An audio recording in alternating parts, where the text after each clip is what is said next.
Amen.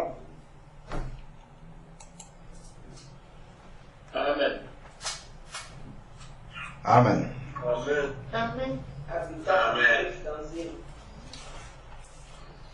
Maman Amélia, on peut prendre la parole de Dieu et regarder dans le livre de la Genèse. Genèse chapitre 4. versets 25 et 26.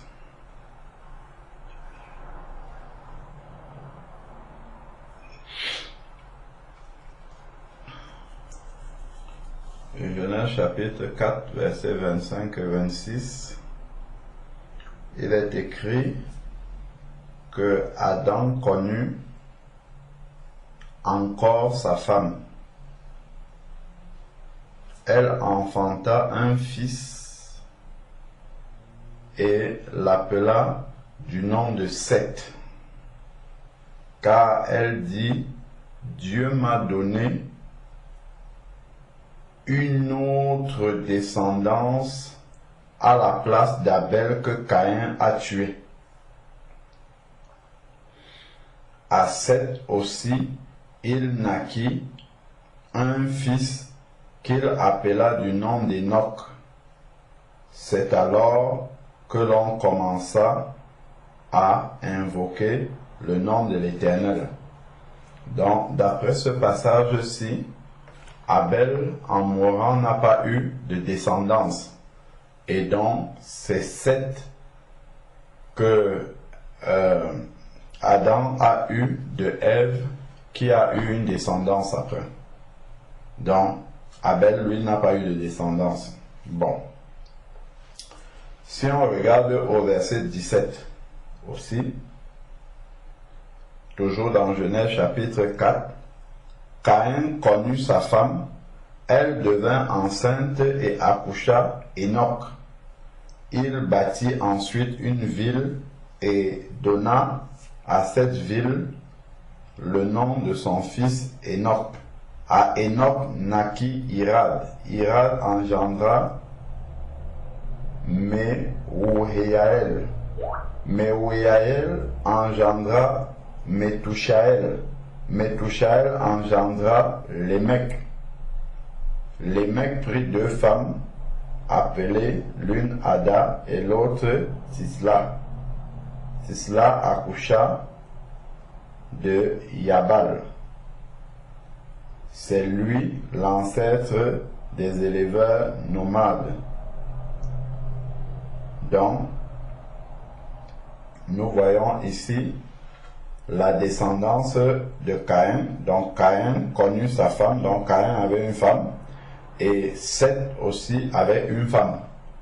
Et c'est d'eux que le monde, c'est de ces deux enfants de Adam et Ève que le monde a été peuplé déjà. Si nous prenons maintenant le chapitre 5, Genèse chapitre 5, il est écrit: Voici le livre de la postérité d'Adam. Le jour où Dieu créa Adam, il le fit à la ressemblance de Dieu. Hommes et femmes, il les créa, il les bénit et les appela du nom d'homme, avec grand H, au moment où il fut créé.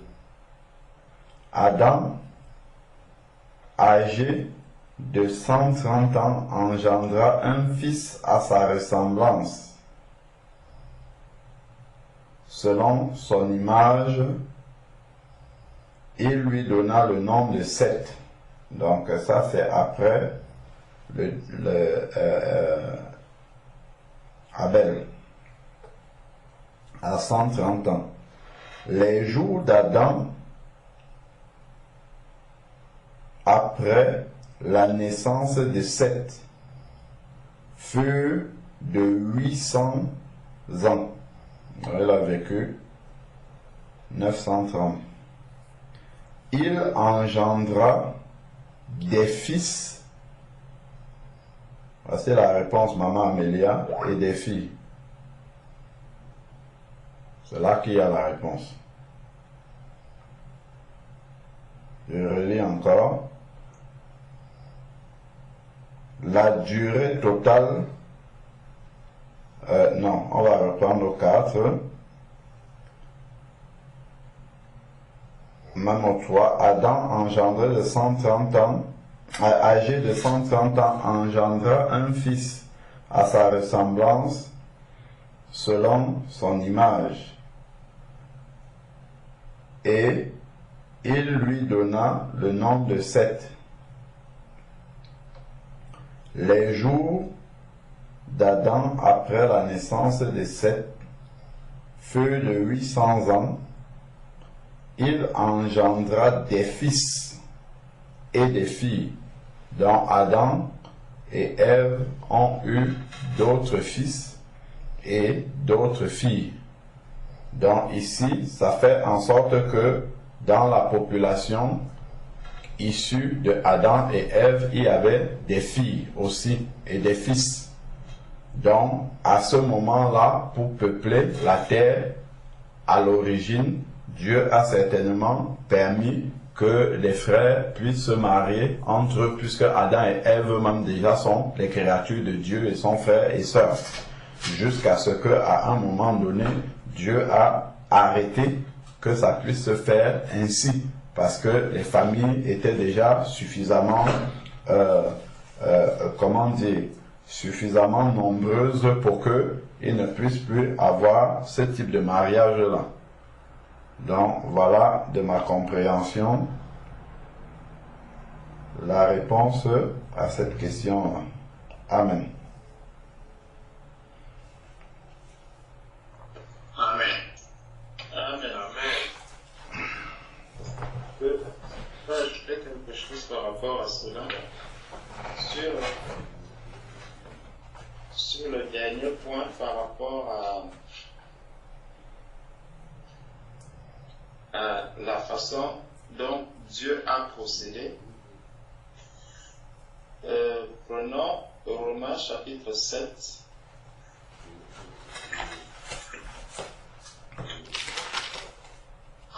Romains chapitre 7.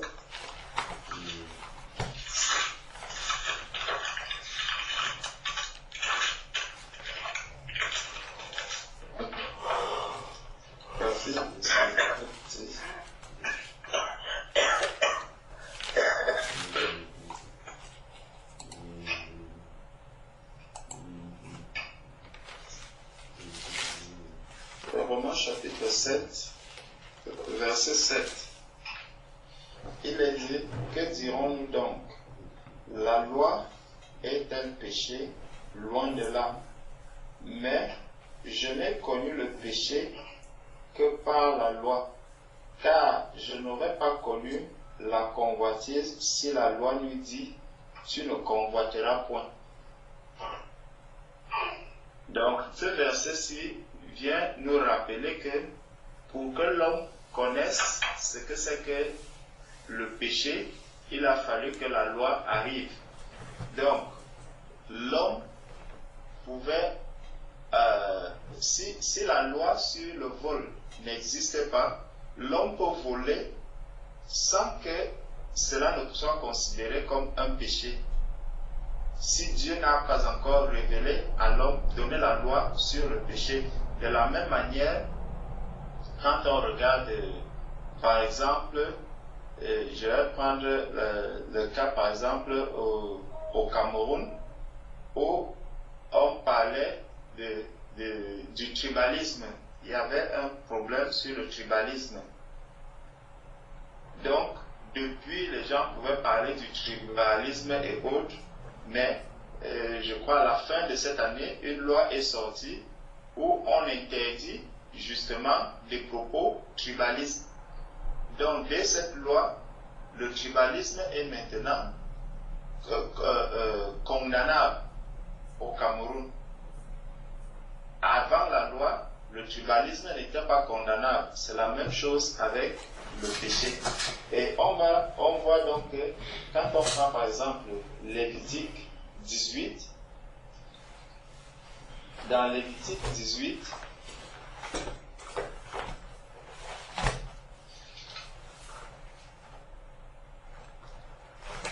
Lévitique chapitre 18,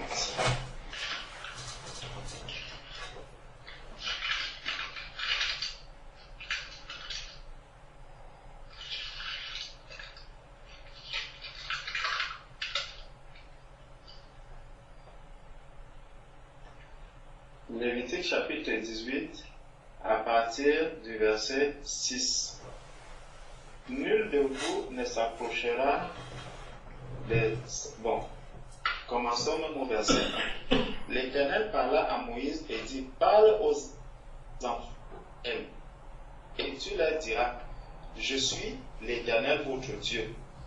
Vous ne ferez point ce qui se fait dans le pays d'Égypte où vous avez habité, et vous ne ferez point ce qui se fait dans le pays de Canaan où je vous mène. Vous ne suivrez point leur usage. Vous pratiquerez mes ordonnances et vous observerez mes lois. Vous les suivrez. Je suis l'Éternel votre Dieu. Donc, il va donc maintenant leur présenter comment ils doivent marcher, ce qu'ils doivent faire. Et dès ce moment, si quelqu'un continue encore à suivre ces lois ou à faire, à mener cette pratique, il est donc considéré comme un pécheur. Donc là, il a péché devant Dieu. Au verset 5, vous observerez mes lois et mes ordonnances. L'homme qui les mettra en pratique vivra par elles. Je suis l'Éternel. Nul de vous ne s'approchera de sa parente pour découvrir sa nudité. Je suis l'Éternel.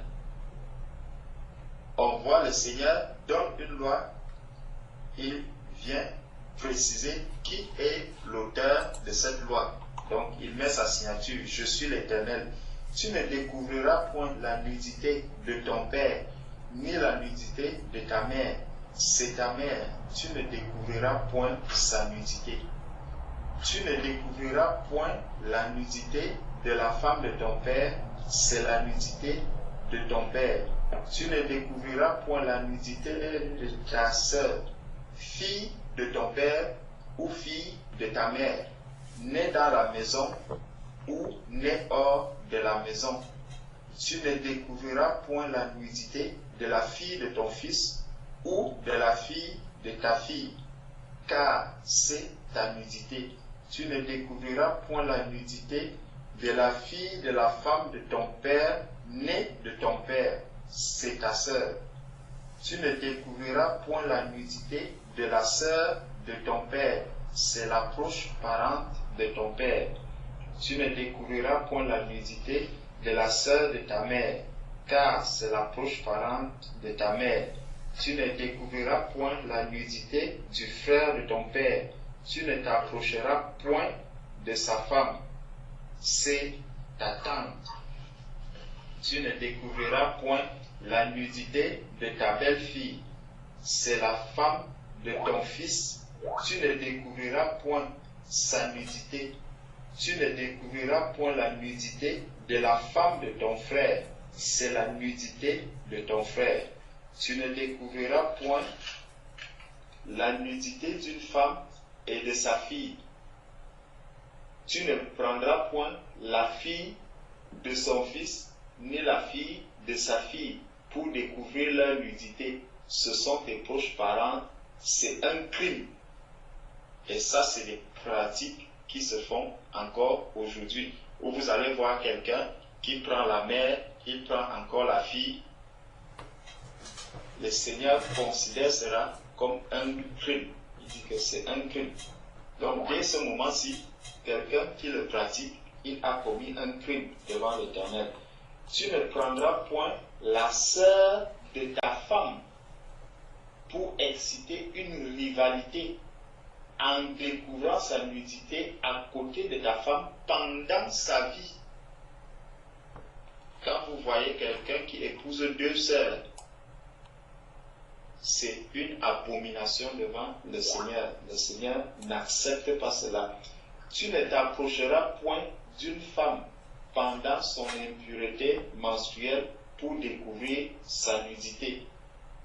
Tu n'auras point commerce avec la femme de ton prochain pour te souiller avec elle. Tu ne livreras aucun de tes enfants pour faire passer à Moloch et tu ne profaneras point le nom de ton Dieu. Je suis l'Éternel. Tu ne coucheras point avec un homme comme on couche avec une femme. C'est une abomination. Donc on voit le Seigneur qui est en train, tu ne coucheras point avec une bête pour te souiller avec elle. La femme ne s'approchera point d'une bête pour se prostituer à elle. C'est une confusion. Ne vous souillez pas aucune de ces choses, car c'est par toutes ces choses que se sont souillées les nations que je vais chasser devant vous. Le pays en a été souillé, je punirai son iniquité et le pays vomira ses habitants. Donc, c'est lorsque le Seigneur a donc donné tout ceci, et c'est pour ça que l'on dit que Dieu est un Dieu juste. Pour que Dieu amène quelqu'un à la condamnation, il faut d'abord que Dieu montre à la personne que ce que tu fais, ceci, c'est un péché, ceci est mal. Donc Dieu instruit d'abord, il montre d'abord le chemin, il montre la voie qu'il doit suivre. C'est la même chose avec, quand on parle par exemple du baptême. Quand on parle du baptême, avant que Jésus ne vienne montrer la voie,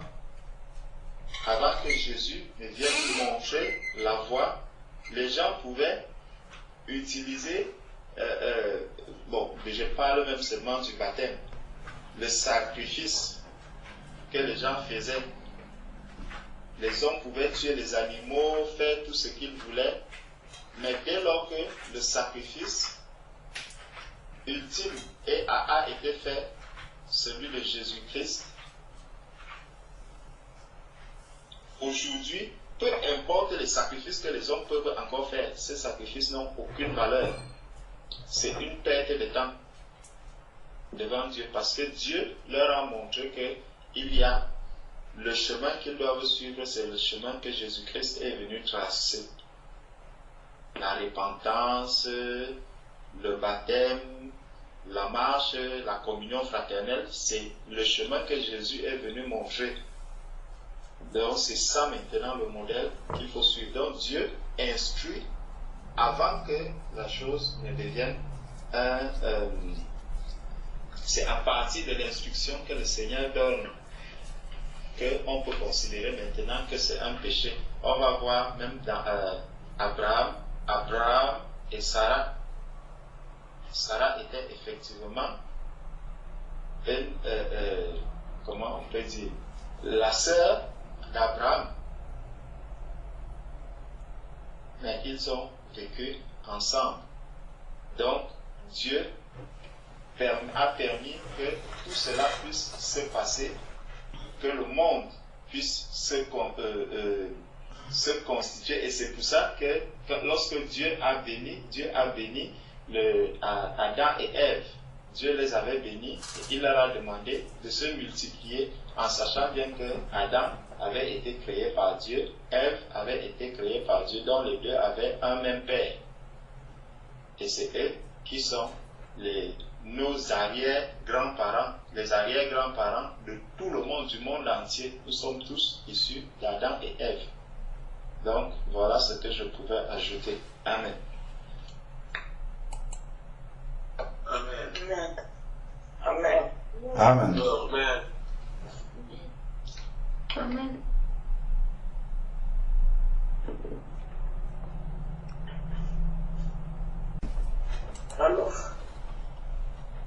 Alors, vous m'entendez? Oui, maman, on est là. Et je voulais poser une autre question. Donc, la réponse que j'ai donnée à ma nièce, donc j'ai péché.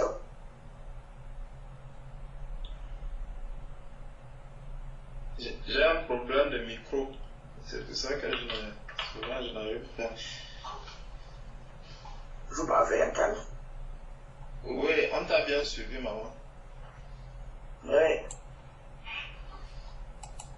Parce que la réponse que j'ai donnée, bon, m'a posé une question que je ne connais pas tout à fait.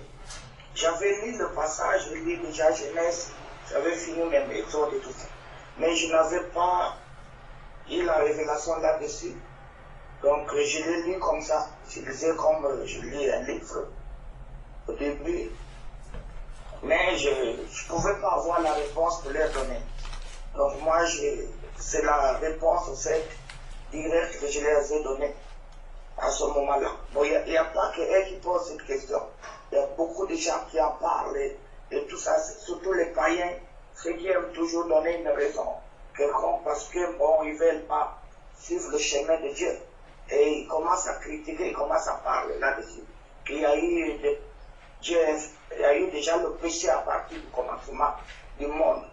Donc c'est pour, en fait, comment dirais-je, ils veulent mettre le péché,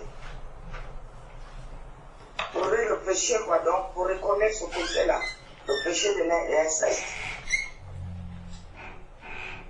Pour condamner Dieu, depuis le commencement, il y en a eu. Pourquoi pas nous, on ne peut pas faire? Donc il y a beaucoup de non-croyants qui disent ça. Et moi, c'est la réponse que j'ai donnée. Bon, donc, je ne sais pas si j'ai péché à partir de ça. La réponse que j'ai donnée.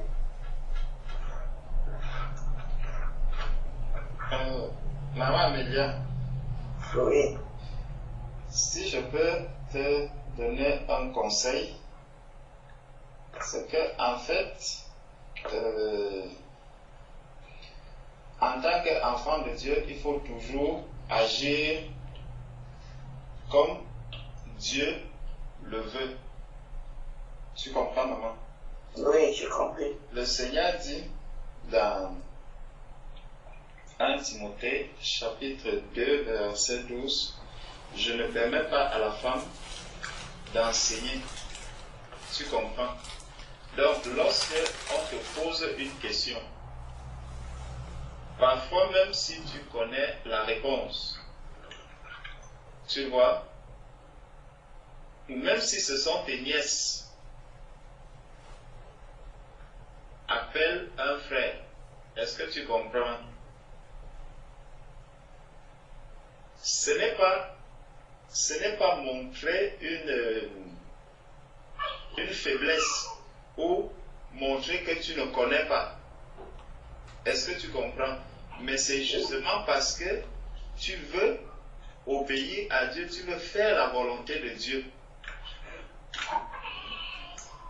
Par contre, si tu empruntes une autre voie, tu te retrouves exactement dans le cadre de ce dont on est en train de parler, parce que le Seigneur a déjà donné un commandement dans 1 Timothée chapitre 2 verset 12 que je ne permets pas à la femme d'enseigner. Donc lorsqu'une femme répond à une question qui lui a été posée et qu'elle veut expliquer la parole de Dieu, tu vois, ça devient un problème. Tu es déjà en train d'aller contre la volonté de Dieu. Le Seigneur a dit, celui qui m'aime garde mes commandements. Donc, tu vois qu'en réalité, en ce moment, tu dois donc demander pardon à Dieu d'avoir fait ce qu'il n'attendait pas de toi. Tu comprends, maman? Donc, oui. Donc la prochaine fois, s'il y a une question comme celle-là, soit tu appelles le frère Thierry, parce que Dieu va utiliser peut-être le frère Thierry ou poster même le message même sur le forum. Dieu peut utiliser un frère pour éclairer davantage cette personne qui te pose la question. Ça peut être une porte que le Seigneur est en train d'ouvrir pour attirer ou pour faire un travail dans la vie de la personne. Mais lorsque toi tu vas répondre seulement sur, peut-être même seulement sur le point qui t'a été posé, sur la question qui t'a été posée, tu peux amener la personne à passer à côté de ce que Dieu a prévu en mettant cette soif de connaître la vérité. Parce que le Seigneur a dit, vous connaîtrez la vérité et la vérité vous affranchira. Donc la vérité peut être, si une vérité est partielle, tu vois, elle ne va pas accomplir le travail total que le Seigneur attendait. Donc il faut toujours agir avec sagesse, même quand tu connais, maman, et là même, ça va encore amener la personne à se demander que, mais si tu connais la réponse, donne-moi la réponse, dis-moi la réponse. Mais toi, en lui disant que non, le Seigneur me demande de ne pas faire cela parce que je ne dois pas parler de la part du Seigneur de cette manière. Il faut que je t'amène vers des personnes qui sont habilitées. Donc elle voit que tu es déjà en train de suivre les règles d'un autre royaume, d'un royaume que lui, il ne connaît pas. Et tout ça va encore susciter des questionnements qui pourront être répondus par un frère. Donc voilà ce que je peux dire par rapport à cette question. Amen. Amen. Merci beaucoup. Amen.